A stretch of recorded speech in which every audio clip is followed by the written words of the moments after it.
Certain links will be bigger than other links. Biloxi, Mississippi won't be as big as my link for, say, Connecticut or New York City. Those links will be longer because I lived, or bigger because I lived there longer. They were sort of more formative or monumental in my life.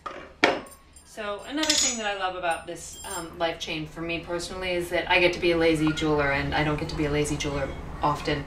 And so I'm allowing myself to just let, you know, the solder flow and be a part of the piece, so that, and in fact trying to use that so that each piece will really have its own flavor and color. And, you know, even though there'll be gold and gold and gold pieces all together, each one will look a little different because I've melted a few different alloys together. Let my solder run in different ways. I'll catch the light differently.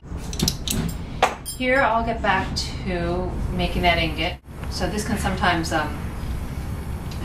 I get too much oxygen too ambitious, it can sometimes pop and makes a loud startling sound.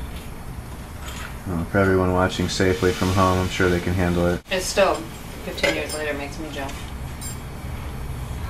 So, I'm just going to join these guys up and then try. And now that is the ingot that you'd begun, and then the fragment of a ring that you showed us earlier. Yeah. So you're going to melt the ring into the ingot for one big ingot, right? Exactly.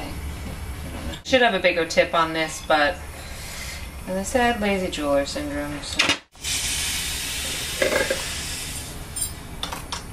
Now what's that you just put on there that made the steam? Oh, that's flux, because it's a little bit, I'm trying to protect the metal, although I don't care quite as much about that, as it's good to help bring impurities up out of the metal as I'm heating it up.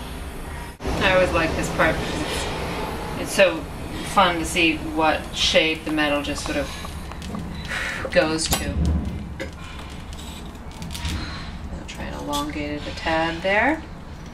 Okay, and then I will quench that to make it nice and soft for rolling out. And I have a nice hot little piece of metal here.